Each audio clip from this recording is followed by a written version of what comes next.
Hello बच्चों, कैसे हो आप सब। A very very very good morning to all of you. I hope आप सब लोग स्वस्थ हो, मस्त हो, जम के पढ़ाई कर रहे हो।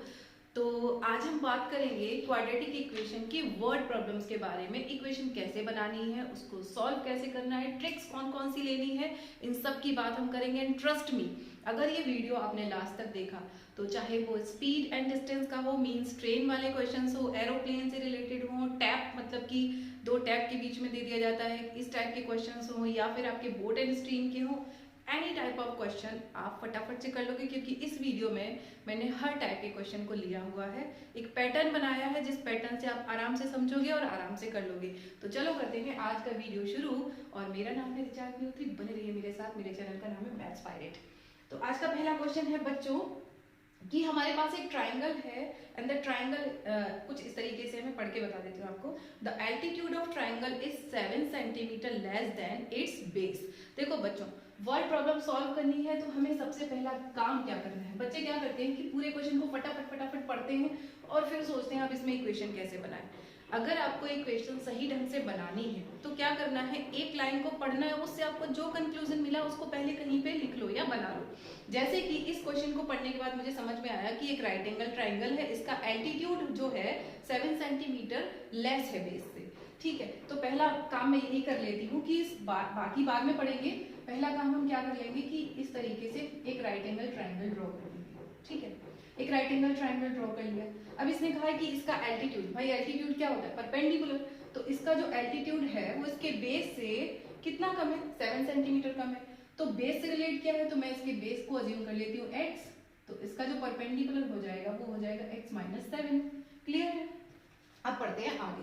अब कह रहा है कि if it's hypotenuse is 13 centimetre. Very good, hypotenuse हमें नंबर में दे दिए कि ये कितनी है, 13 सेंटीमीटर है। तो बताओ कि बाकी की ये जो दो साइड है रिलेशन में जो दी है ये कितनी होंगी। तो सिंपल है कि अगर एक राइट एंगल ट्राइंगल है हमारे पास, इसको हम नाम दे देते हैं ए बी और सी। तो अगर एक राइट एंगल ट्राइंगल है तो सबसे बेस्ट है हमारे लिए, क्या बेस्ट है कि इसमें हम पाइथागोरस ट्रिपलेट अप्लाई कर देते हैं। अब पाइथागोरस ट्रिपलेट क्या होता है, नेक्स्ट वीडियो में मैंने कई बार बात की इसकी। हाइपोटेनियस का square is equals to base square plus perpendicular square, इसको अप्लाई करेंगे। अब हाइपोटेनियस क्या है हमारा 13, तो हम यहाँ पे पुट करेंगे 13 का square is equals to base is x, तो हो जाएगा x का square plus perpendicular is x minus 7 का होल स्क्वायर। लो भाई पुट कर दिया। अब इसको फटाफट से ओपन करो। 13 का स्क्वायर कितना होता है, 169 होता है, is equals to x square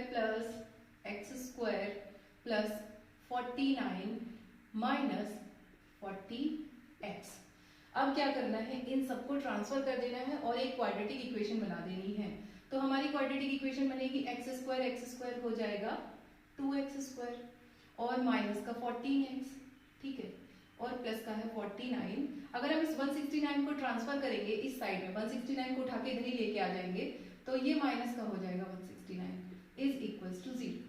ठीक है, देखो कुछ नहीं करा हमने, क्या करा है, जो बोला था वही काम कर दिया। उसके बाद में हमें पता है कि ये हाइपोटेनियस और बेस और परपेंडिकुलर में एक रिलेशन होता है, उस रिलेशन से हमने क्या किया, एक इक्वेशन बना ली है। अब इस इक्वेशन को हम क्या करेंगे और सॉल्व कर सकते हैं। इसको लिख सकते हैं 2x² माइनस 14x और ये कितना हो जाएगा 990642 माइनस का 120 हो जाएगा।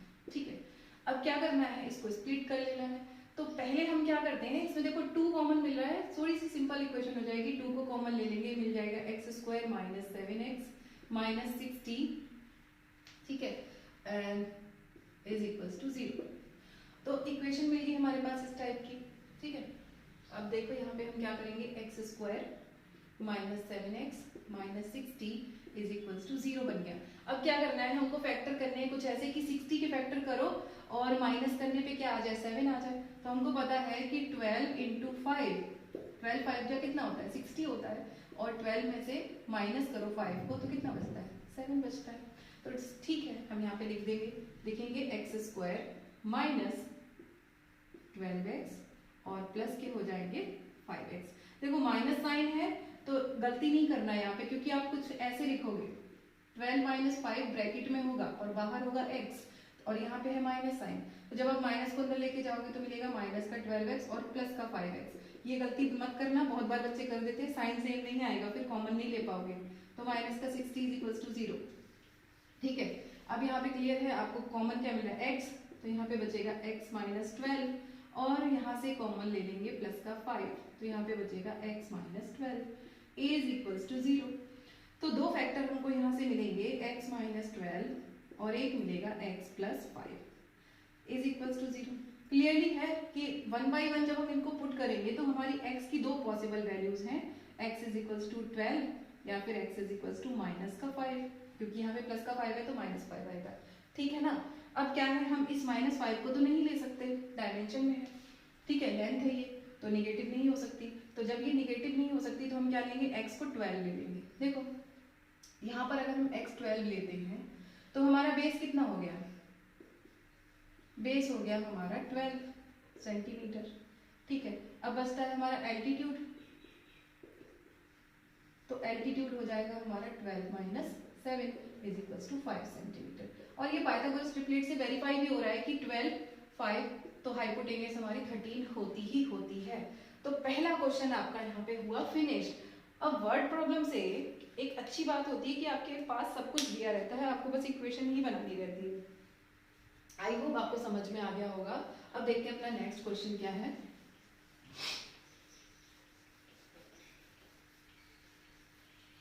बच्चों पढ़ाई करनी है, आपको एग्जाम में मार्क्स भी पूरे पूरे लाने हैं, तो ये क्वेश्चंस आप करो जरूर, क्योंकि वर्ड प्रॉब्लम्स जो आती हैं वो हमारे लास्ट सेक्शन में आती हैं, बड़े नंबर में आती हैं, तो ये नंबर आपको पूरे पूरे मिल सकते हैं अगर आप छोटी छोटी बातों का ध्यान रख लेंगे और क्वेश्चन को सही ढंग से 2-3 बार रिपीट करो इस टाइप के क्वेश्चंस को, तो आपको आ जाएगा। चलो देखते हैं नेक्स्ट क्वेश्चन क्या है। नेक्स्ट क्वेश्चन कह रहा है कि a motor boat whose speed is 18 kilometre per hour. तो मैंने क्या सिखाया अभी आपको, मैंने कहा कि जो चीज समझ में आई उसको पहले लिख लो। ठीक है, तो लिख लेते हैं कि स्पीड ऑफ मोटर बोट। ठीक है, जो मोटर बोट है उसकी स्पीड कितनी है, स्पीड दे दी है 18 किलोमीटर पर आवर दे दी। ठीक है, लिख लिया भाई हमने कि एक मोटर बोट है जिसकी स्पीड है 18 किलोमीटर पर आवर। अब ये क्या कर रही है, it takes 1 hour more to go 24 kilometre upstream and then return to same spot back. मतलब कि क्या हो रहा है बेटा, देखो यहाँ पे क्या है कि बोट है तो कहाँ चल रही होगी, पानी में चल रही होगी, यानी कि स्ट्रीम होगी, कोई धारा होगी। ठीक है, तो ये स्पीड हमको दी है स्टिल वाटर में। अब अप स्ट्रीम डाउन स्ट्रीम का मतलब समझो कि अप स्ट्रीम का मतलब क्या होता है कि जिधर हमारा फ्लो है हम उसके अपोजिट डायरेक्शन में जा रहे हैं। अब आप बताओ कि अगर मेरा जो स्ट्रीम है, अगर मैं यहाँ पे अज्यूम कर लूं लेट स्पीड ऑफ स्ट्रीम, ठीक है, स्पीड ऑफ स्ट्रीम अगर मैं मान लूं कि x किलोमीटर पर आवर है, ठीक है, और फिर मैं आपसे कहूं अप स्ट्रीम, देखो अप स्ट्रीम में कितनी स्पीड हो जाएगी, in up stream speed of boat,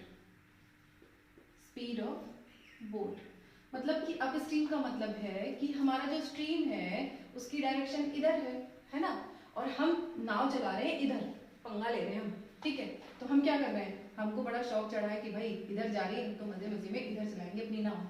तो बेटा हमारी स्पीड जो है वो कम हो जाएगी, क्योंकि हमारा जो फ्लो है वो इधर है, स्ट्रीम इधर जा रही है, धारा इधर है, और हम उसके अपोजिट डायरेक्शन में जा रहे हैं, तो ऑब्वियसली हमारा जो है फ्रिक्शन मतलब कि रेस्ट्रिक्शन होगा, यहाँ पे स्पीड जो है वो हमारी कम हो जाएगी। अब स्पीड कम होगी तो कौन सी स्पीड कम होगी, ये 18 किलोमीटर पर आवर कम होगी, किस रेट से कम होगी, जितना कि स्ट्रीम है।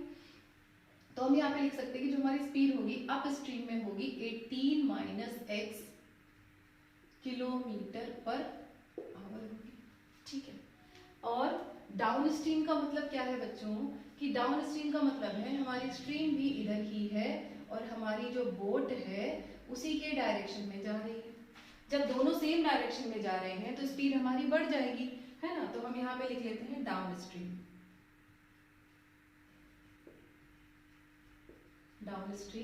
स्पीड कितनी हो जाएगी ऑफ बोट।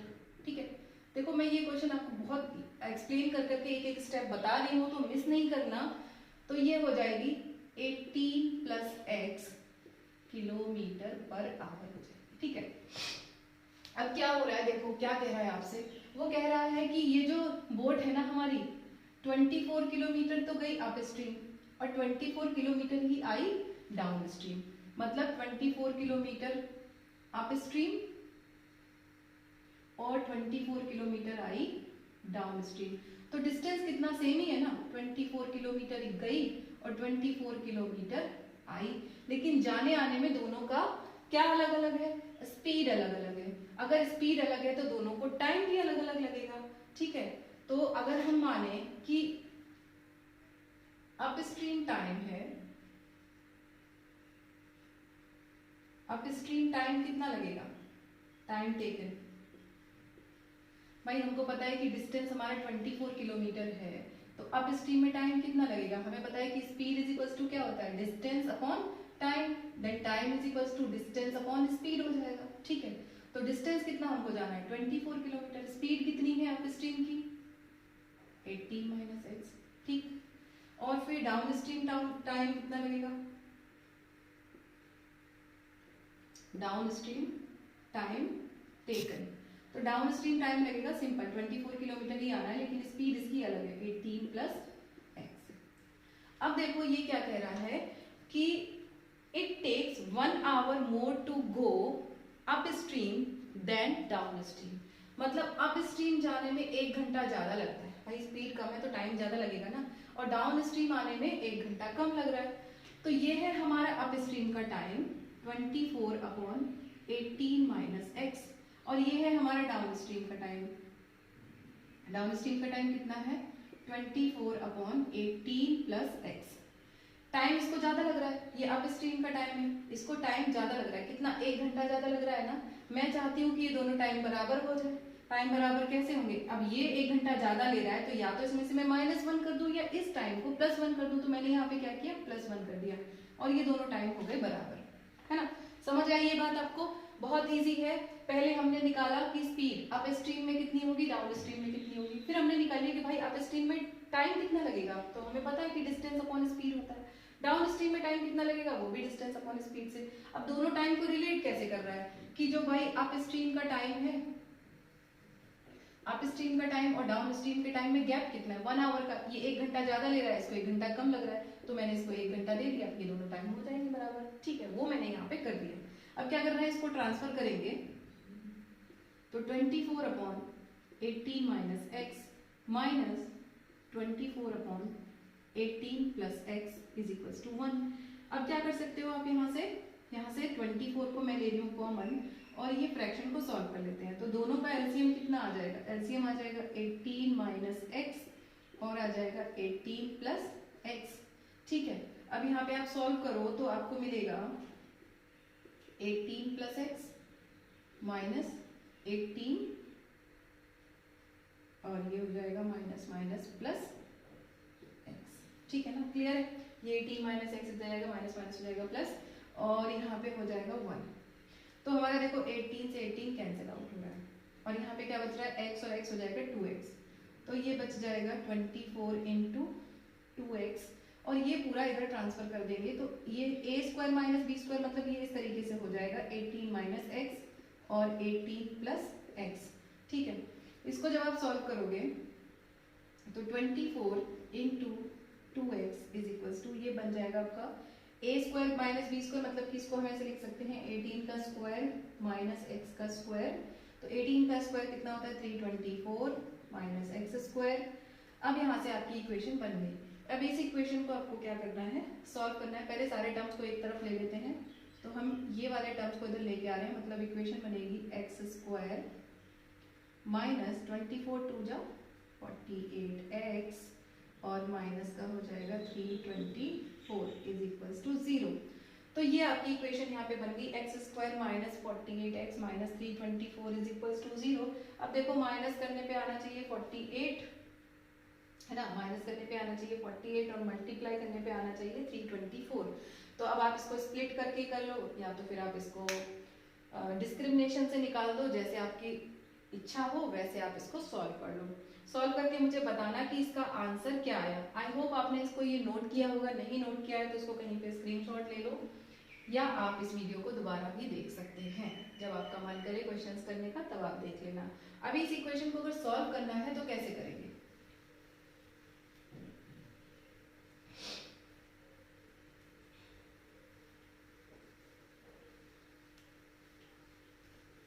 देखो मैं सॉल्व करके बता देती हूँ, बहुत से बच्चे बोलेंगे कि आधा ही छोड़ दिया, ये क्या बात हुई, आता नहीं था क्या करना, आता है भाई आता है।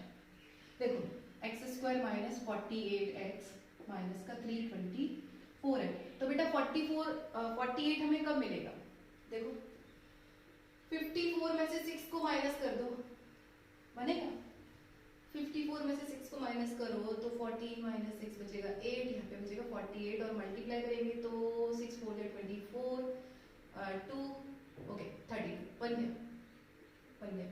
तो हम यहाँ पे क्या लिखेंगे, x² माइनस 54x और प्लस का हो जाएगा 6x माइनस का 324 इज 0। बच्चे यहाँ पे माइनस प्लस की गलती नहीं करना, मैं बार बार इस चीज को बोल रही हूँ, यहाँ पे माइनस है तो साइन बदलना बहुत जरूरी है, गलत कर दोगे अटक जाएगा क्वेश्चन।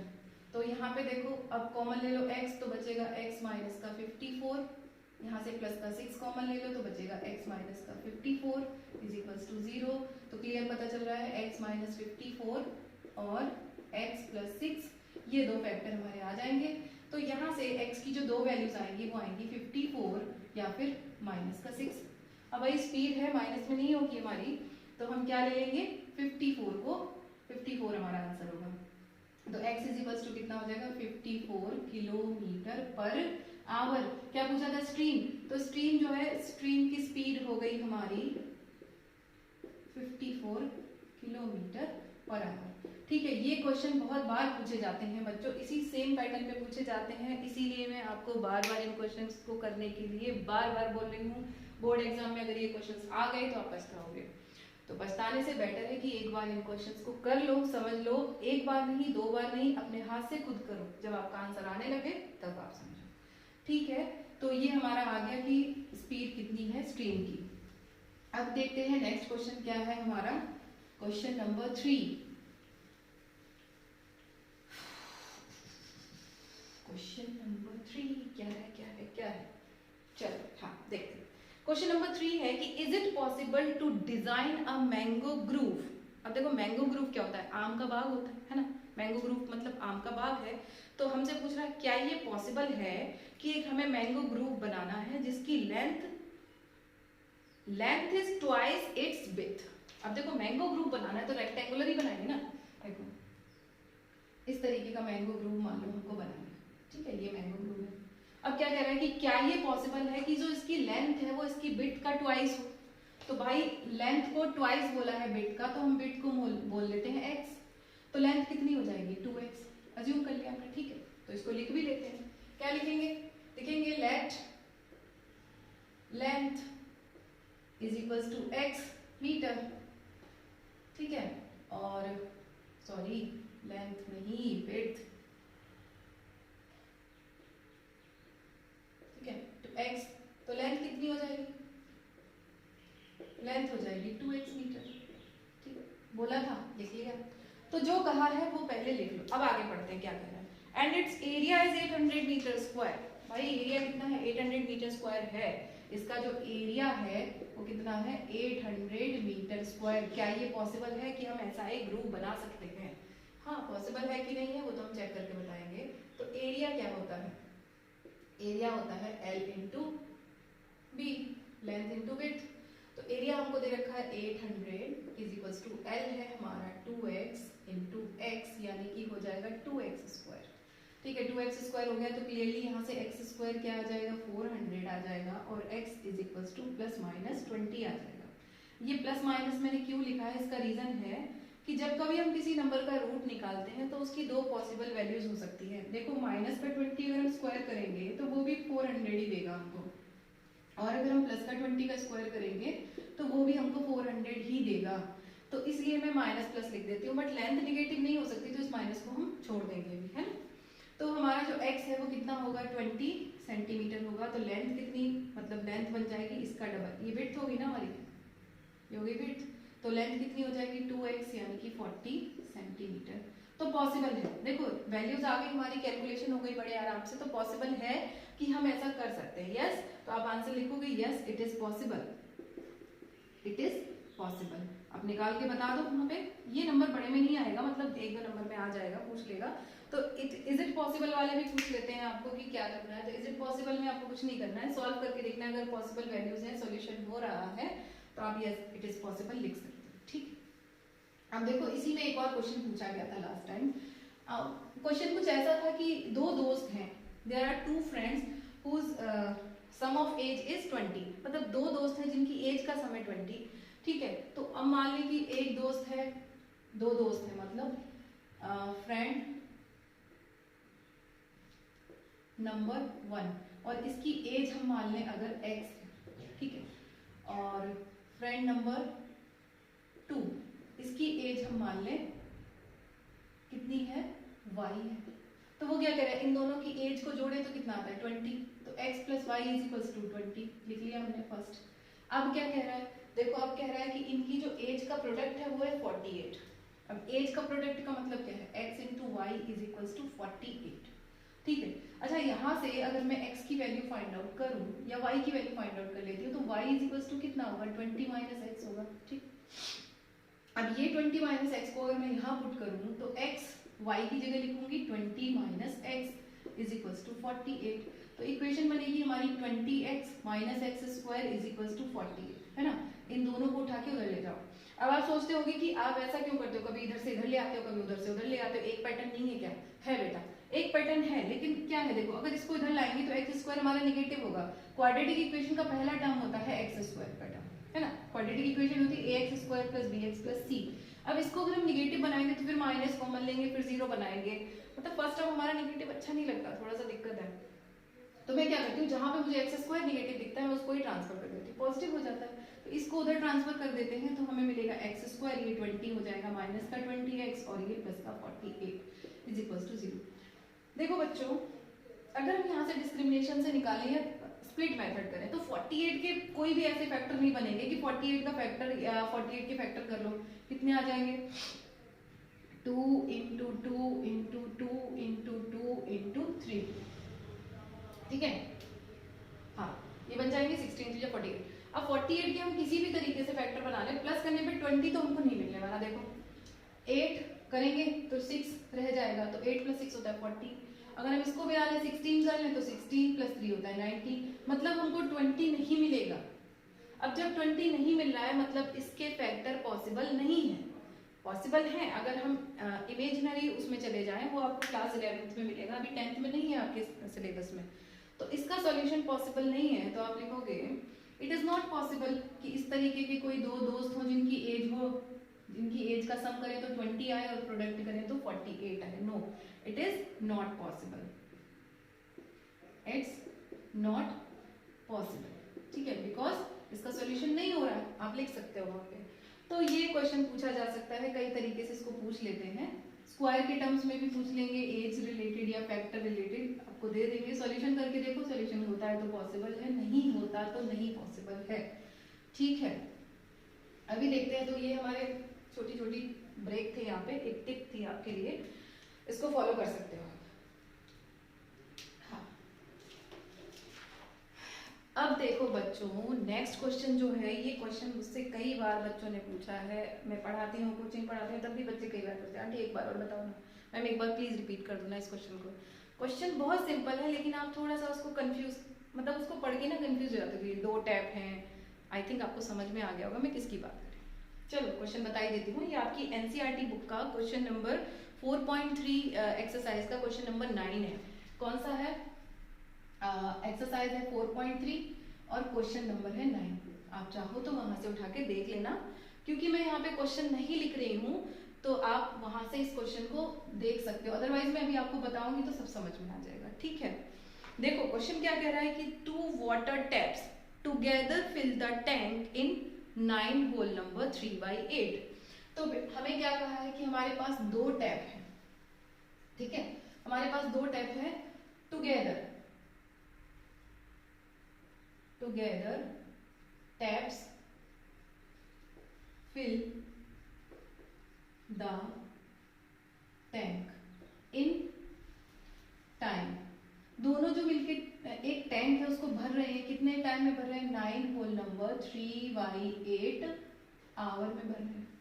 ठीक है, दोनों मिलके कितना टाइम लगा रहे हैं, 9 होल नंबर 3/8, मतलब मैं इसको कह सकती हूँ कि 75/8 आवर, 75/8 आवर। ठीक, क्लियर, समझ में आ गया कि भाई इसने कहा कि हमारे पास दो टैप है ना, हमारे पास क्या है, दो टैप है, ये दोनों क्या कर रहे हैं, दोनों को इकट्ठा जब चला दिया जाए तो ये एक बड़े से टैंक को क्या करते हैं, एक सर्टेन टाइम में भर देते हैं, और वो टाइम कितना है, 75/8। ठीक, अब देखो क्या कहा है, इसको थोड़ा सा मैं अलग बना देती हूँ इस तरीके से, ठीक है। अब वो कह रहा है कि the tap of larger diameter takes 10 hour less than smaller diameter. क्या कह रहा है कि जो लार्जर डायामीटर वाला टैप है वो 10 घंटे कम लेता है, 10 घंटे कम लेता है स्मॉलर डायमीटर से। ऑब्वियस ही बात है कि इसका डायमीटर बड़ा है तो ये जल्दी से भर देगा। अगर इंडिविजुअली इसको चलाते हैं तो ये 10 घंटे कम लेता है इस वाले टैप से। अब हमको ये नहीं पता कि ये एक्चुअल में कितना इसका टाइम है, कितने टाइम में ये पूरा भर देगा, इसका भी नहीं पता। तो कैसे निकालेंगे, अब देखो उसके आगे कह रहा है find the time taken in which they separately fill the tank. क्या है, देखो रिलेशन बता दिया है कि ये वाला टैंक इससे 10 घंटे कम लेता है। ठीक है, तो हम अज्यूम कर लें ये वाला कम लेता है ना, अगर हम इसका टाइम अज्यूम कर लें कि ये x आवर लेता है फिल करने के लिए, ध्यान से समझना इस चीज को, अगर ये x आवर लेता है फिल करने के लिए तो इसको 10 घंटे कम लग रहे तो कितना टाइम लेगा बताओ, x माइनस 10 आवर ले लेगा। क्लियर हुई ये बात? तो यहां पर हम लिख देते हैं इस चीज को, let smaller tap will take time.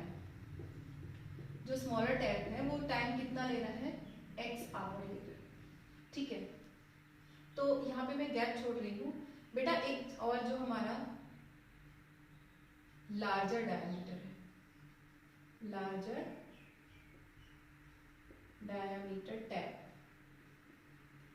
Will take time is equals to कितना हो जाएगा, x माइनस 10 आवर हो जाएगा। ठीक है, अब यहाँ पे बात आती है कि ये दोनों मिलके क्या करते हैं, इस टैंक को इतने घंटे में भर देते हैं अगर हम दोनों को चलाते हैं तो।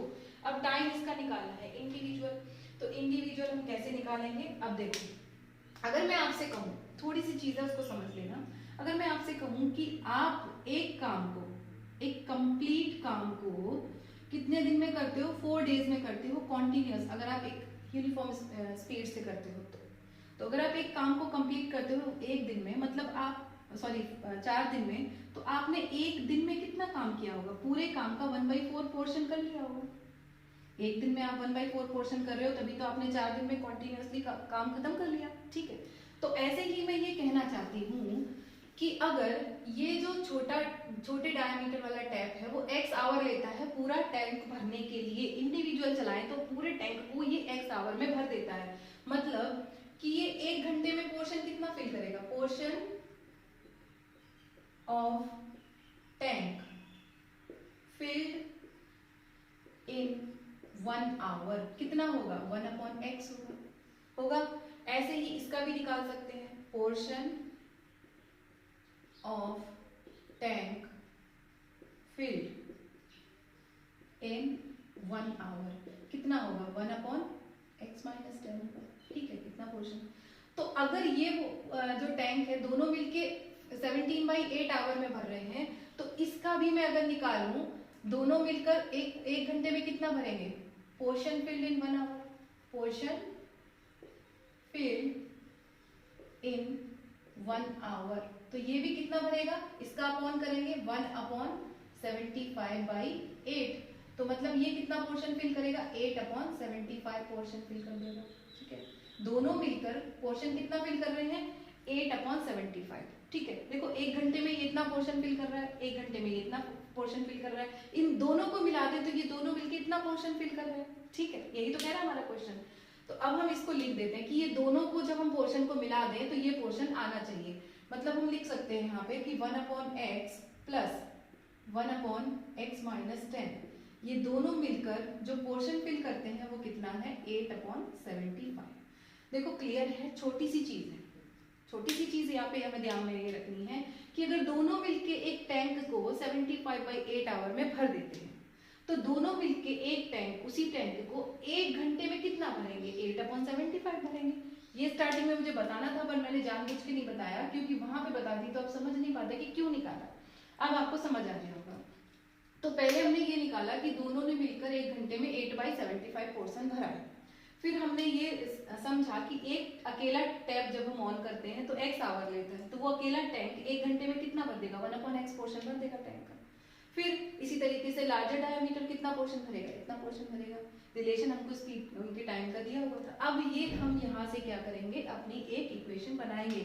तो एलसीएम कितना आ जाएगा, एलसीएम आ जाएगा x माइनस 10, और यहाँ पे जब हम मल्टीप्लाई करेंगे तो मिलेगा x माइनस 10 प्लस x, ठीक है। और यहाँ पे मिल जाएगा 8/75, क्रॉस मल्टीप्लाई कर लो तो ये हो जाएगा 75, x और x हो जाएगा 2x minus 10 is equals to 8x, और यहाँ पे हो जाएगा x माइनस 10। तो यहाँ से आप इसको मल्टीप्लाई कर लो, 75 2 जा 150x minus 750 is equals to 8x minus 80, sorry 8x square minus 80x। अब देखो ये सारे टर्म्स को उठा के हम उधर ट्रांसफर कर देंगे। तो ट्रांसफर करो जरा, कितना मिलेगा, ट्रांसफर करो 8x स्क्वायर माइनस 80x, ये उधर जाएगा तो हो जाएगा माइनस का 150x, ठीक है, और ये भी जाएगा तो हो जाएगा प्लस का 750, ठीक है। तो आई होप आपने नोट किया होगा, क्योंकि नीचे आपको दिख नहीं रहा होगा, तो मैं इसको क्या करती हूँ, ऊपर वाले को बिगाड़ देती हूँ, फिर आपको समझाती हूँ क्या बनेगा। तो देखो इक्वेशन अब हमारी क्या हो जाएगी, ये समझते हैं। तो इक्वेशन हमारी यहाँ से क्या बनेगी, इन दोनों टर्म को उधर ट्रांसफर कर देंगे। ओके, ट्रांसफर तो हमने कर ही लिया है, इसको सॉल्व करेंगे। तो बनेगा 8x स्क्वायर 80 150 माइनस का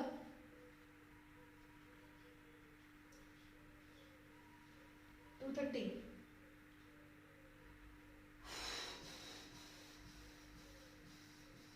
okay, x plus 750 is equals to 0, ठीक है। अब इसको करो आप स्प्लिट। तो स्प्लिट कैसे कर सकते हैं आप बताओ, स्प्लिट करने के लिए आपको क्या चाहिए, हाँ, तो स्प्लिट करने के लिए क्या चाहिए आपको, 750 इंटू 8 करेंगे, मतलब प्लस करने पे आना चाहिए 230, ओके। तो हमें क्या मिलेगा, हमें मिल जाएगा 8x square minus 200x and plus करने पे आना चाहिए ना, हाँ, ओके, तो माइनस का 30x plus 750 is equals to 0। देखो ये टर्म में मैं आप बार बार आपको एक्सप्लेन नहीं करके बता रही हूँ, फैक्टराइज करके, क्योंकि आप 10th क्लास में हो, तो इतनी उम्मीद तो मैं कर सकती हूँ कि आप इसको फैक्टराइज कर लोगे, है ना। तो यहाँ पे कॉमन क्या आ जाएगा हमारे पास, कॉमन आ जाएगा 8 और आ जाएगा x, तो यहाँ पे बचेगा 8 माइनस 23, नो 8 टू 60, कितना बचेगा 200 divided by 8 टू 16 4 5 25, ठीक है। माइनस का आप कॉमन ले लो 30, तो आपके पास बचेगा x minus 25 is equals to 0, ठीक। तो अब क्या करो, इसको वेक्टर कर लो, कॉमन ले लो, आ गया आपका आंसर। तो आपके पास आ जाएंगे दो आंसर, देखो 8x माइनस का 30 आ जाएगा और दूसरा आ जाएगा x माइनस 25, ठीक। अब 1 बाई 1 जब हम यहाँ से आंसर फाइंड आउट करेंगे तो एक आंसर मिलेगा आपको x इज इक्वल्स टू 25 और दूसरा मिलेगा x इज इक्वल्स टू 30/8। अब देखो 30/8 यहाँ से निकालेंगे तो आंसर आएगा 0.2, ठीक है। तो हम इसको नहीं लेंगे, हम क्या ले लेंगे, इसको ले लेंगे, यहाँ पे इसको ले लेते हैं 25। तो x इज इक्वल्स टू 25 ले लेंगे तो हमारा आंसर, देखो अब हम चेक करेंगे, अगर हमारा x 25 है तो स्मॉलर डायामीटर टैप जो है वो कितना टाइम ले रहा है, 25 आवर ले रहा है, ठीक है, 25 आवर ले रहा है। तो जो लार्जर डायामीटर होगा, लार्जर डायमीटर टैप वो कितना लेगा 25 माइनस 10 लेगा, तो 25 माइनस 10 15 आवर लगेगा। ठीक, अब चाहो तो इसको चेक कर सकते हो अपने आंसर को पुट करके। तो अब चेक कैसे करोगे, हमारी जो इक्वेशन बनी थी, कौन सी इक्वेशन बनी थी, 1/x plus 1/x minus 10 is equals to 8/75, ये बना था ना। अब यहाँ पे रख के देख लो, x अगर हम 25 रखते हैं तो 1/25 प्लस 1/15, तो दोनों का एलसीएम आ जाएगा 75, तो यहाँ पे मिलेगा 3 प्लस 5, तो आ गया ना आपका 8/75, मतलब आपका आंसर सही है। तो आंसर चेक कर सकते हो, थोड़ा सा टाइम है तो चेक जरूर करना, इससे आपकी श्योरिटी बढ़ जाएगी, कॉन्फिडेंस बढ़ जाएगा, टेंशन कम हो जाएगी नेक्स्ट एग्जाम में, नहीं तो टेंशन रहोगे सही था या गलत था, सही था या गलत था। ये क्वेश्चन बच्चों बहुत इंपॉर्टेंट है, इसको कर लेना, समझ लेना। मैंने कोशिश की है कि आपको ये समझ आ जाए, थोड़ा इजी तरीके से समझाने की कोशिश की है। देखो बच्चों, एक्सप्लेन करने का तरीका आपका है, समझाने का तरीका मैं बेस्ट जो मुझे लगता है कि इस तरीके से आप समझ सकते हो, मैं वही तरीका ले रही हूँ यहाँ पर, आप समझ सकते हो इस तरीके से करके। अब देखो नेक्स्ट क्वेश्चन क्या है हमारा, क्वेश्चन नंबर कौन सा है, क्वेश्चन नंबर यस ट्रेन। चलो भाई ट्रेन चलाते हैं, रेलगाड़ी चली हमारी, रेलगाड़ी के ट्रेन चलाएंगे। नेक्स्ट क्वेश्चन देखते हैं। An express train takes 1 hour less than passenger train। चलो भाई, एक है हमारी एक्सप्रेस ट्रेन, ये आपका क्वेश्चन नंबर 10 है, सेम एक्सरसाइज 4.3 का क्वेश्चन नंबर 10 मुझे इंपॉर्टेंट लगा, इसीलिए मैंने यहाँ पर इसको लिया है। ठीक, तो ये है हमारी एक्सप्रेस ट्रेन जो कि लेती है 1 our less then passenger train. ठीक है, पैसेंजर ट्रेन मतलब एक्सप्रेस ट्रेन है, जल्दी चलती है, तो वो पैसेंजर ट्रेन से क्या लेती है, 1 घंटा कम लेती है, इसको हम ध्यान में रखेंगे। ठीक है, अब दोनों को सेम डिस्टेंस कवर करना है, दोनों ट्रेन को डिस्टेंस कितना कवर करना है, डिस्टेंस कवर करना है 132 किलोमीटर। ठीक है, दोनों को कवर करना है। कहाँ से कहाँ जा रहे हैं, मैसूर टू बेंगलोर जा रहे हैं, 132 किलोमीटर है। ठीक है, और वो कह रहा है the average speed of express train is 11 kilometre per hour more than passenger train. ये जो एक्सप्रेस ट्रेन है, speed of express train is equals to 11 more than, तो 11 plus speed of passenger train. ठीक है, ये कहा हमसे, इतनी चीजें हमको दी हैं और हमसे पूछा है find the average speed of the two trains, दोनों की क्या बताओ हमको, एवरेज स्पीड बताओ। देखो पहली चीज देखो, अब यहाँ पे हम कैसे लिखेंगे, पहले ये मैंने क्यों लिखा है समझाती हूँ। जो ट्रेन है एक्सप्रेस ट्रेन, वो पहला तो है कि 1 घंटा कम लेती है पैसेंजर ट्रेन से, दूसरा कह रहा है कि दोनों को डिस्टेंस कितना जाना है, 132 किलोमीटर जाना है। अब जो एक्सप्रेस ट्रेन की स्पीड है वो पैसेंजर ट्रेन की स्पीड की से 11 किलोमीटर पर आवर ज्यादा है। इस चीज को हम पहले पकड़ेंगे, इस चीज को कि जो ट्रेन है हमारी पैसेंजर ट्रेन, उसकी स्पीड जो है वो पैसेंजर ट्रेन से 11 किलोमीटर पर आवर मोर है। तो हम अगर पैसेंजर ट्रेन की स्पीड को मान लें, let speed of passenger train, ठीक है, हम मान लेते हैं कि जो पैसेंजर ट्रेन है वो किस स्पीड से चल रही है, हमने मान लिया कि वो x किलोमीटर पर आवर से चल रही है। ठीक है, समझते जाना इस चीज को। तो हमारी जो एक्सप्रेस ट्रेन है,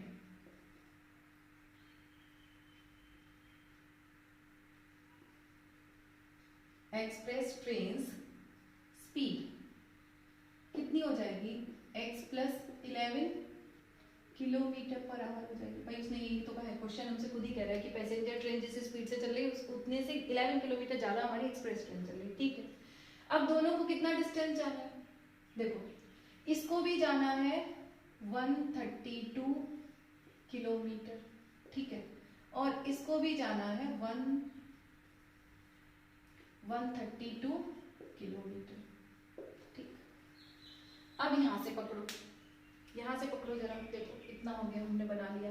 अब इस क्वेश्चन को अब यहां से पकड़ो, passenger the time taken by express train is equals to, देखो एक्सप्रेस ट्रेन कितना टाइम लेगी, यहां से एक्सप्रेस ट्रेन का टाइम निकालें तो इसको टाइम कितना लगेगा, time is equals to distance upon speed होता है। Time is equals to distance upon speed होता है। तो जो हमारी एक्सप्रेस ट्रेन है वो कितना टाइम लेगी भाई, डिस्टेंस इसका 132 और स्पीड कितनी है इसकी x प्लस 11, तो इतना टाइम लेगी 132 अपॉन x प्लस 11 लेगी।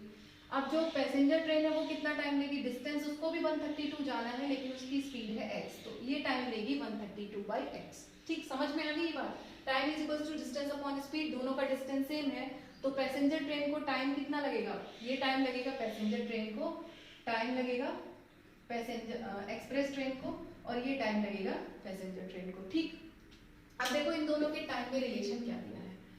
ये है हमारा एक्सप्रेस ट्रेन का टाइम, एक्सप्रेस ट्रेन का टाइम कितना है 132 अपॉन x प्लस 11, इतना टाइम ले रही है, और हमारी पैसेंजर ट्रेन कितना टाइम ले रही है 132 अपॉन x टाइम ले रही है। ठीक, दोनों के टाइम हमने लिख लिए, लेकिन ये जो हमारी एक्सप्रेस ट्रेन है ये 1 घंटा कम ले रही है, क्योंकि फास्ट चल रही है तो इसको 1 घंटा कम लग रहा है, इसको 1 घंटा ज्यादा लग रहा है, तो इसको 1 घंटा कम है, मतलब अगर ये जा रही है 5 घंटे में तो ये जा रही होगी 4 घंटे में, तो मैंने क्या करा 1 घंटा इसको दे दिया ताकि दोनों के टाइम हो जाए बराबर।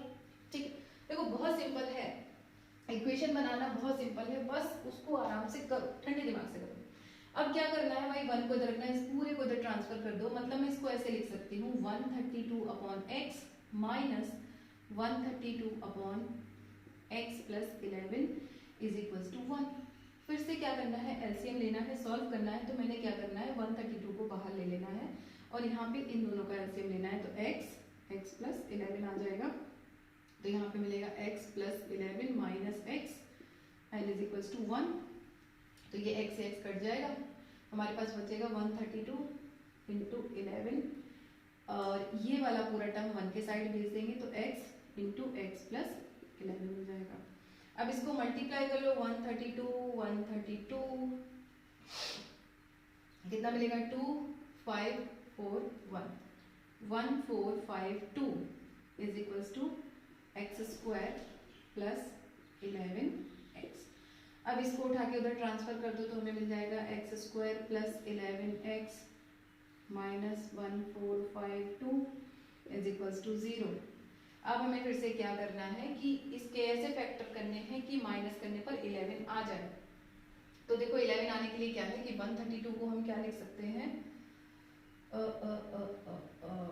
12 इंटू 11 लिख सकते हैं, 12 इंटू 11 इंटू 11, 12 को लिख सकते हैं 2 इंटू 2 इंटू 3 इंटू 11 इंटू 11, तो ये बन गया और ये बन गया। ओके, तो हमें क्या मिल जाएगा यहाँ पे देखो 44 माइनस 33, ठीक है 44 माइनस 33 मिल जाएगा, तो यहाँ पे हम लिख सकते हैं x square plus 44x minus 33x और माइनस का 1452 इज इक्वल्स टू 0।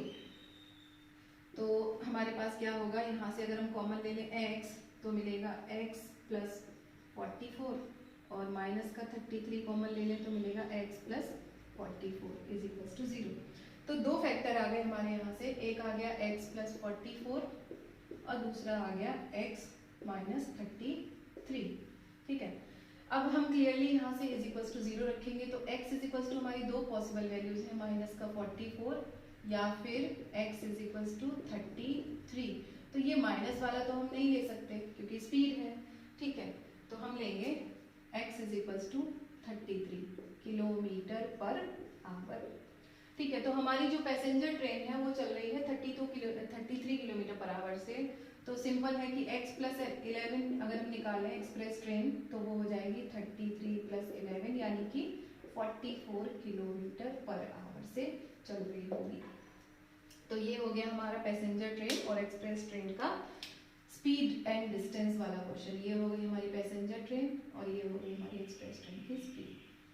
तो देखो बच्चों सिंपल था, उसने कहा था कि एक ट्रेन है पैसेंजर ट्रेन, एक ट्रेन है एक्सप्रेस ट्रेन। उसने कहा कि पैसेंजर ट्रेन जो है एक्सप्रेस ट्रेन जो है वो पैसेंजर ट्रेन से 11 किलोमीटर पर आवर ज़्यादा स्पीड से चल रही है, तो हमने माना कि पैसेंजर ट्रेन की स्पीड x है, तो हमारी जो एक्सप्रेस ट्रेन है वो एक्सप्रेस 11 से चलेगी। दोनों को सेम डिस्टेंस जाना था, तो दोनों को टाइम कितना लगेगा, टाइम इज इक्वल्स टू होता है डिस्टेंस अपॉन स्पीड।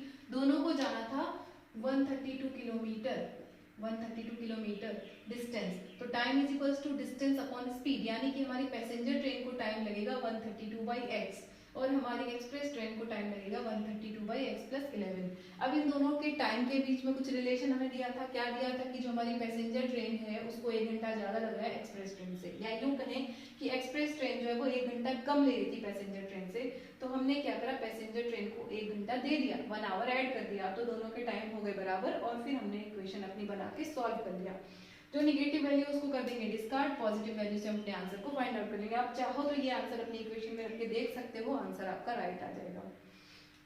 हाँ, आई होप समझ में आ गया होगा आपको। ये क्वेश्चन बहुत इंपॉर्टेंट है बच्चों। इससे पहले वाला टैप वाला, ये वाला, और इसके बाद जो नेक्स्ट क्वेश्चन की हम बात करने वाले हैं एरोप्लेन, एयरक्राफ्ट की। एक एयरक्राफ्ट है, बैड वेदर की वजह से वो 30 मिनट लेट गया। अब वो उसकी एवरेज स्पीड कितनी होगी अगर वो टाइम 1 घंटा या आधा घंटा डिले करके जा रहा है, स्पीड को चेंज कर रहा है, इस टाइप के क्वेश्चन। ये 3 क्वेश्चन हैं। अगर आपका क्वेश्चन आया तो इन 3 में से आएगा। वैसे इस बार कुछ अलग टाइप के क्वेश्चंस की प्रोबेबिलिटी है केस बेस में। उस केस बेस के लिए हम बाद में बात करेंगे। उन क्वेश्चंस को मैंने शॉर्ट आउट करके रखा है, तो आपके लिए एक सरप्राइज है वहां पर। वो सरप्राइज के साथ मैं आपको वो क्वेश्चंस दूंगी। सो आपको 1 दिन का और वेट करना है, क्योंकि आपने 1 दिन का वेट कर लिया तो हो जाएगा। बच्चों एक बात और, आप मेरे वीडियोस अगर देखते हो, पसंद आते हैं, तो प्लीज़ एटलीस्ट लाइक किया करो, मुझे कमेंट किया करो, या मुझे सजेशन ही दे दिया करो। सब्सक्राइब करो कि नहीं मुझे पता है, आप लोग कर लो यार, सब्सक्राइब भी कर लो, दोस्तों को फॉरवर्ड कर दो। आपके लिए ये वीडियो बनाए हैं। अगर कमेंट करोगे या मुझे कोई सजेशन दोगे तो मुझे अच्छा लगेगा, बुरा नहीं लगेगा। सो अगर कुछ बुराइयाँ हैं तो मुझे बता दो, मैं उससे भी ठीक। तो चलो बच्चों देखते हैं नेक्स्ट क्वेश्चन, एरोप्लेन। एरोप्लेन से रिलेटेड है कि एक फ्लाइट है जिसको 600 किलोमीटर जाना है। देखो क्वेश्चन हम पढ़ते हैं। In a flight of 600 kilometre the aircraft was slow down due to bad weather. एक फ्लाइट है जिसको जाना है 600 किलोमीटर। देखो मान लो ये डिस्टेंस कितना है, 600 किलोमीटर। अब यहाँ से एक फ्लाइट को जाना है। फ्लाइट कैसे जाना है,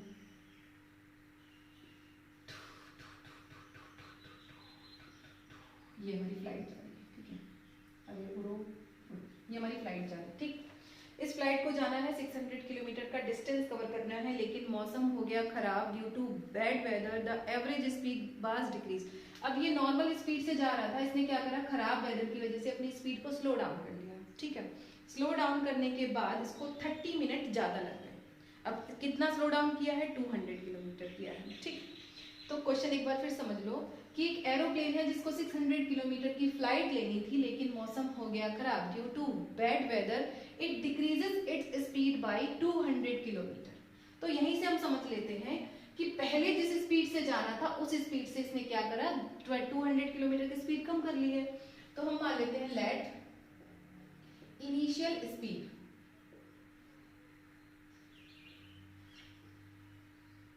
ऑफ एरोप्लेन, ठीक है। हम मान लेते कि इनिशियल स्पीड थी इसकी x किलोमीटर पर आवर, ठीक, x किलोमीटर पर आवर थी। जब अपने खराब मौसम की वजह से इसने स्पीड को कम किया, कैसे लिखें,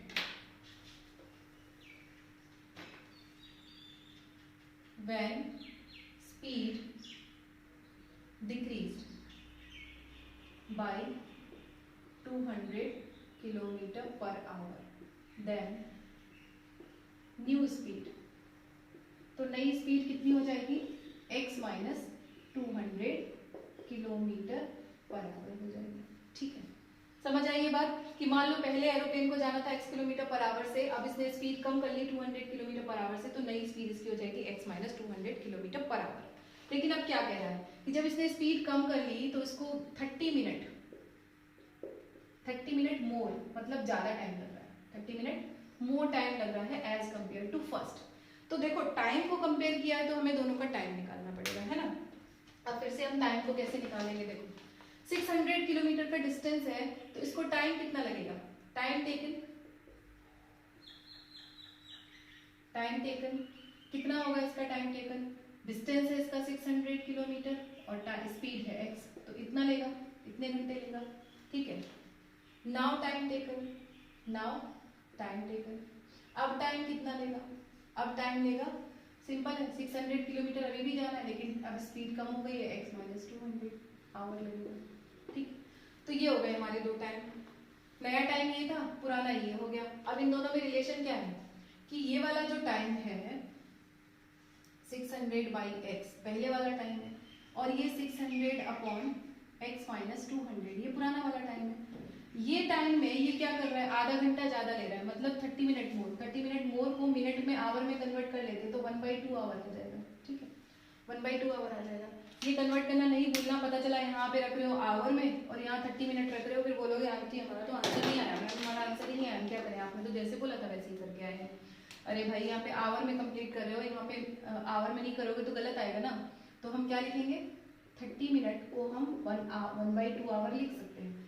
अब बताओ, आप सोचो कि इसको क्या लग रहा है, आधा घंटा ज्यादा लग रहा है ना, इसकी स्पीड कम है तो उसको आधा घंटा ज्यादा लग रहा है, तो इसको आधा घंटा ऑलरेडी लग रहा है ज्यादा, इसके पास है, तो हम इसको भी दे देते हैं, इसको दे देंगे 1/2, तो दोनों का टाइम बराबर हो गया। ठीक, मतलब हम कह सकते हैं कि यहाँ से जब हम सॉल्व करें तो हम लिख सकते हैं 600 अपॉन एक्स माइनस 200।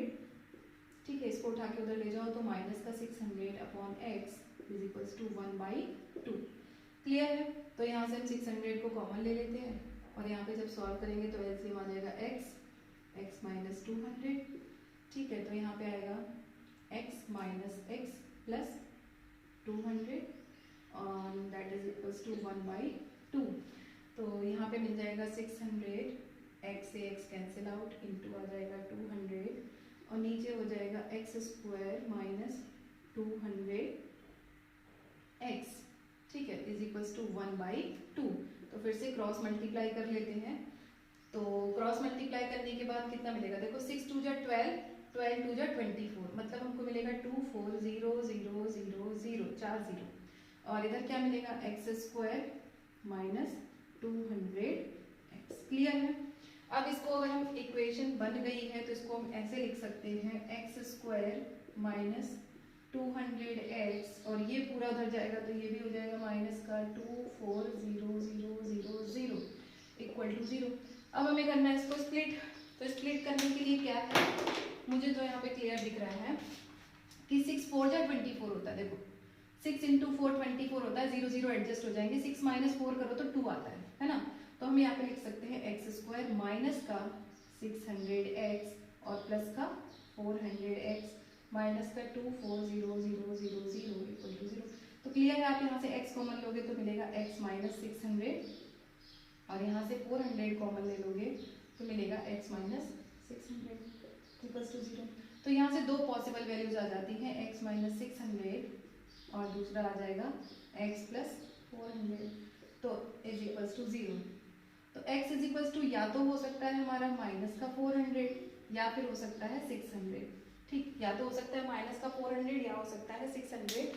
तो आपको पता है कि माइनस तो हम ले नहीं सकते, तो हम क्या ले लेंगे, x इज इक्वल्स टू 600 ले लेंगे। तो क्लियर है कि जो हमारा इनिशियली एरोप्लेन उड़ने वाला था वो किस स्पीड से उड़ने वाला था, वो उड़ने वाला था 600 किलोमीटर पर आवर की स्पीड से, लेकिन खराब मौसम की वजह से उसने अपनी स्पीड कितनी रखी होगी, 400 किलोमीटर पर आवर रखी होगी। ठीक है, ये स्पीड रखी होगी, जिसके कारण इसको क्या हुआ, 30 मिनट का डिले हो गया, मतलब आधे घंटे लेट हो गया अपने ओरिजिनल टाइम से। देखो टाइम एंड डिस्टेंस के क्वेश्चन है, स्ट्रीमिंग के क्वेश्चंस हैं, या फिर आपके ट्रेन वाले क्वेश्चन है जहाँ टाइम को कंपेयर किया गया है, इक्वेशन आपको टाइम के ही रिलेशन में बनानी है। ये नहीं कि आप स्पीड को कंपेयर करने लगो। देखो टाइम के लिए था तो मैंने दोनों का टाइम निकाला कि भाई इनिशियल स्पीड से जाएगा तो इतना टाइम लगेगा, स्पीड चेंज कर देगा तो इतना टाइम लगेगा। अब दोनों के टाइम कम ज्यादा करने से क्या होता है हमारा, अगर स्पीड घटाएंगे या बढ़ाएंगे तो टाइम भी घटेगा या बढ़ेगा। तो यहाँ तो मैं गिवन था कि उसने अपनी स्पीड कम करी तो उसको टाइम 30 मिनट ज्यादा लगेगा। तो ठीक सिंपल है, देखो मैंने बताने का तरीका ही बता दिया कि कब किसको प्लस करना है। अब दोनों टाइम को लिख लो, जो टाइम ज्यादा ले रहा है उसके पास वाले को दे दो, इसको ज्यादा लग रहा था इसको दे दिया, लाइन साफी नहीं करनी किसी के साथ, इसके पास थे आधा घंटा था इसके पास तो इसको भी दे दिया, भाई तुम भी उड़ो। ठीक है, चलो कर लिया इस क्वेश्चन को, अब चलते हैं next question.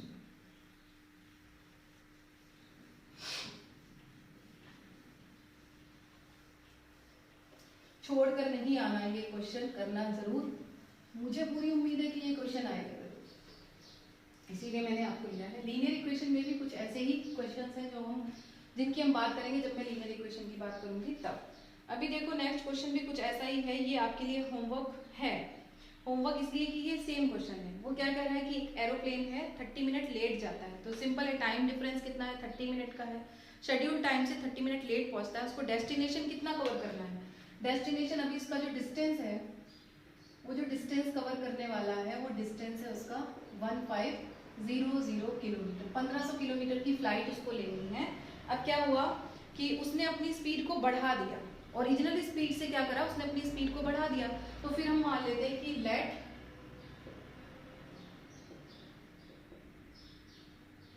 Original speed,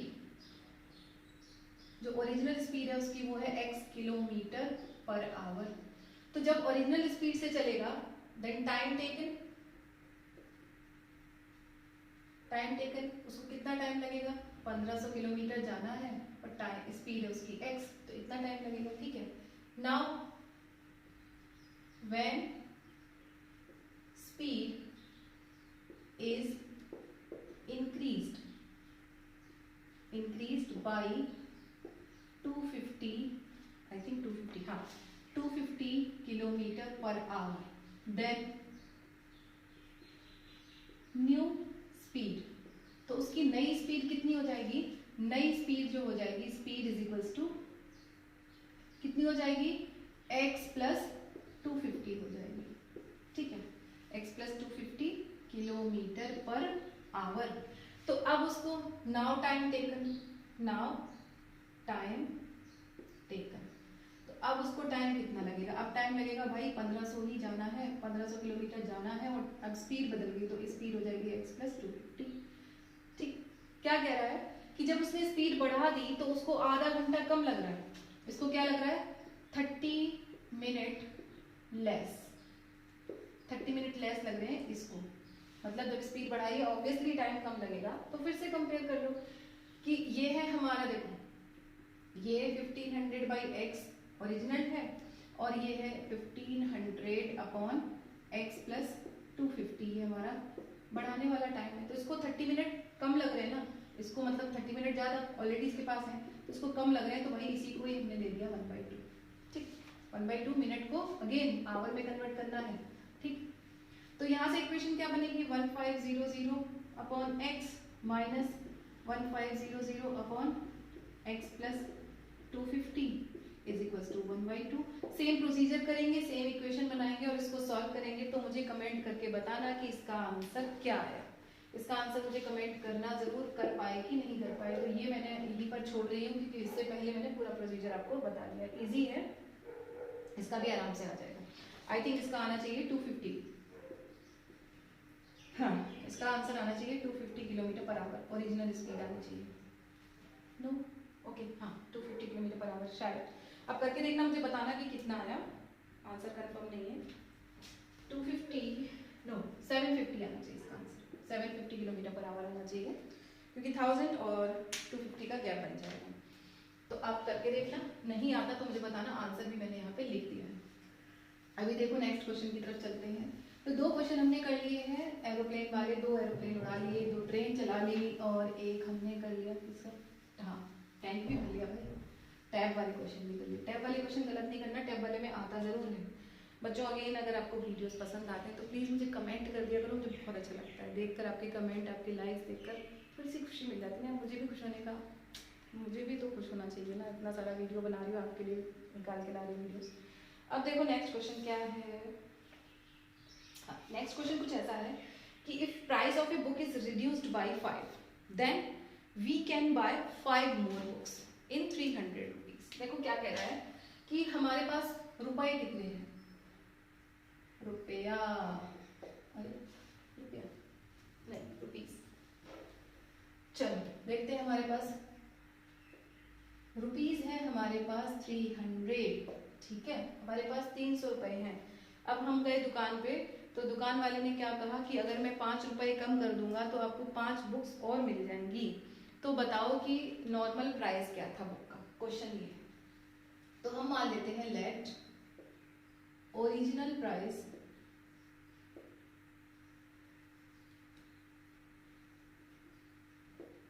original price of book is equals to x rupees. ठीक है, हमने मान लिया x रुपीज है, तो x रुपीज है और हम ये भी मान लेते हैं कि नंबर ऑफ बुक्स हम अज्यूम कर लेते हैं कि जब x रुपीज में एक बुक खरीदेंगे, original price of one book है ना, एक बुक का प्राइस कितना है x रुपीज, तब हम किताबें कितनी खरीद रहे हैं, y बुक्स खरीद रहे हैं। ठीक है, तो टोटल जो इक्वेशन यहाँ से बनेगी कि अगर हम x इंटू वाई करें तो 300 रुपीज हमारे खर्च हो जाने चाहिए, है ना, क्योंकि number of product into cost of one product is total money. ठीक, मान लो आपने एक पेन खरीदा, कितने, 2 पेन खरीदे, ठीक है, और एक पेन है 10 रुपए का, तो आपको 20 रुपए देने पड़ेंगे ना टोटल, तो ऐसे करके, तो ये मैंने निकाल लिया। ठीक, अब क्या कह रहा है, हम क्या कर रहे हैं, प्राइस 5 रुपए घटा रहे हैं, when price decreased bye 5 rupees, तो न्यू प्राइस क्या हो जाएगा, न्यू प्राइस हो जाएगा x माइनस 5। तो कह रहा है कि बुक्स हमारी बढ़ जाएंगी, तो नंबर ऑफ बुक्स कितनी होगी बेटा, नंबर ऑफ बुक्स हो जाएंगी y प्लस 5। 5 रुपए कम किए तो 5 किताबें हमको और ज्यादा मिल रही है, देखो कितना अच्छा है। तो 5 किताबों पे अब क्या कह रहा है, लेकिन बेटा फिर भी पैसे तो हम उतने ही खर्च कर रहे हैं ना, 300 रुपए खर्च कर रहे हैं, तो क्या होगा x माइनस 5 और y प्लस 5, पैसे तो हम उतने ही खर्च कर रहे हैं 300 रुपए। तो अगर हम इक्वेशन 1 और 2 से कंपेयर करें, 1 और 2 को कंपेयर करें, तो हम ये लिख सकते हैं, इन दोनों को मल्टीप्लाई कर लो, xy minus 5y plus 5x minus 25 is equals to, ये 300 की जगह हम xy लिख सकते हैं, xy, तो ये xy से xy कैंसिल हो जाएगा, मतलब हमारे पास बचेगा 5 माइनस का 5y, या पहले x को लिख लो, 5x माइनस 5y और 25 को उधर ले जाएंगे तो जाएगा प्लस का 25, मतलब मैं ये लिख सकती हूँ कि x minus y is equals to 5। ठीक है, 5 को कॉमन लेंगे, इसको हम अज्यूम कर लेते हैं इक्वेशन नंबर 3, या इक्वेशन नंबर 3 मत अज्यूम करो, इसको यहीं से क्या करो, x की वैल्यू निकालो, x is equals to 5 plus y हो जाएगा, इसको इक्वेशन नंबर 3 अज्यूम कर लो, और ये x की वैल्यू जो है वो इक्वेशन नंबर 1 में पुट करो, है ना, 1 में पुट करोगे तो क्वाड्रेटिक इक्वेशन बन जाएगी आपकी। देखो यहाँ ये वैल्यू मैं यहाँ पुट करूँ, तो हमारी इक्वेशन क्या है, x into Y is equals to 300, तो x की जगह हम पुट कर रहे हैं 5 plus y into Y is equals to 300, तो इक्वेशन बनेगी 5y plus y square is equals to 300, यानी कि y square plus 5y minus का 300 इज इक्वल्स टू 0। तो माइनस करने पे 5 आना चाहिए, मल्टीप्लाई करने पे 300, तो क्लियर है कि 20 और 15 का यही रिलेशन है ना, 20 50 माइनस 5, तो यहाँ पे लिख सकते हैं y स्क्वायर प्लस का 20y माइनस का 15y माइनस का 300 इज इक्वल्स टू 0, तो y कॉमन लेंगे तो बचेगा y प्लस 20 और माइनस का 15 कॉमन लेंगे तो बचेगा y प्लस 20, ठीक है, इक्वल टू 0। तो कितनी वैल्यू आ गई हमारे पास, क्लियर है कि यहाँ से आएगा y प्लस 20 और एक आएगा y माइनस 15, तो ये यहाँ से y की जो वैल्यूज मिलेंगी वो हमें मिलेंगी, या तो आएगा 20 माइनस का, देखो यहाँ पे प्लस है तो माइनस आएगा, या फिर आ जाएगा 15। तो हम क्या करेंगे, ये माइनस वाले को नहीं लेंगे, हम 15 को ले लेंगे। अगर हम y इज इक्वल्स टू 15 लेते हैं तो हमने नंबर ऑफ बुक्स कितनी खरीदी है, 15 खरीदी है, नंबर ऑफ बुक्स कितनी खरीदी है, 15 खरीदी है, और प्राइस कितना होगा वो यहाँ से निकाल लो, तो x is equals to 5 plus 15 यानी कि 20 रुपीज़, तो 20 रुपए हमने एक किताब के दिए, तो ये हो गया 20 रुपीज़। देखो 20 इंटू 15 करो तो 300 आ रहा है, मतलब नंबर ऑफ बुक्स हो गया 15 और प्राइस ऑफ वन बुक हो गया 20 रुपीज़। इस टाइप का क्वेश्चन भी आता है जिसमें क्लोथिंग के लिए भी कह देते हैं कि भाई आप मार्केट गए, आपने 10 मीटर कपड़ा खरीदा, आपने सपोज 1000 रुपये दिए, फिर बुक शॉपकीपर ने आपसे कहा कि भाई 10 रुपये कम कर देते हैं तो इतना कपड़ा आपको और मिल जाएगा, तो इक्वेशन आपको ऐसे ही बनानी है। ये आपका क्वेश्चन यहाँ पे हो जाता है खत्म, कर लो फटाफट से इसको, या तो स्क्रीनशॉट ले लो इसका। अभी हम देख लें क्या क्वेश्चन बचे हैं हमारे पास। आई थिंक मेरा पिटारा खत्म हो गया है। Okay, I have done almost. मैंने यहाँ पर मेन क्वेश्चंस की बात की है बच्चों, यहाँ पे जो क्वेश्चंस रिपीट होते हैं और पैटर्न इनका यही रहता है, पैटर्न यही रहेगा तो सॉल्यूशन का पैटर्न भी यही रहेगा। क्या बदलेगा, नंबर बदल जाएंगे, 10 की जगह 4 हो जाएगा। मतलब यहाँ पर वो कहेगा कि 6 रुपए कम कर दिए तो 6 किताबें ज़्यादा आ रही हैं। मतलब रेट बदलेगा, स्पीड बदलेगा, टाइम बदलेगा, डिस्टेंस बदलेगा, और पैटर्न नहीं बदलेगा। तो ये क्वेश्चंस आप कर लो बच्चों। नेक्स्ट वीडियो में मैं कोशिश करूंगी कि आपके कुछ और ऐसे ही क्वेश्चंस, देखती हूँ क्वाड्रेटिक इक्वेशन से बचे हैं तो वो दूंगी आपको, नहीं तो फिर हम चलेंगे लीनियर इक्वेशन पे, या फिर हम बात करेंगे इसके एमसीक्यूज की। जो आपके क्वाड्रेटिक इक्वेशन के एमसीक्यूज आते हैं वहाँ पर भी कोशिश करूंगी कि आपको थोड़ी थोड़ी शॉर्ट ट्रिक्स दे दूँ। तो हम 20 एमसीक्यूज की बात करेंगे, उसमें से आपको एक ना एक मिल ही जाएगा, क्योंकि आपके 20 मार्क्स के एमसीक्यूज आते हैं। तो अगेन बच्चों, मेरा एक रिक्वेस्ट है आप सबसे कि अगर आपको वीडियोस पसंद आ रहे हैं तो प्लीज़ अपने दोस्तों में शेयर करो यार, और मुझे थोड़ा सा प्रमोट करो, है ना। इससे मुझे भी खुशी मिलेगी। और कुछ नहीं कर सकते तो प्लीज़ मुझे कमेंट करो, अच्छे या बुरे जैसे भी, I will never mention that. So again, तब तक पढ़ते रहो, मस्त रहो, स्वस्थ रहो, एंड सब्सक्राइब करो। बाय।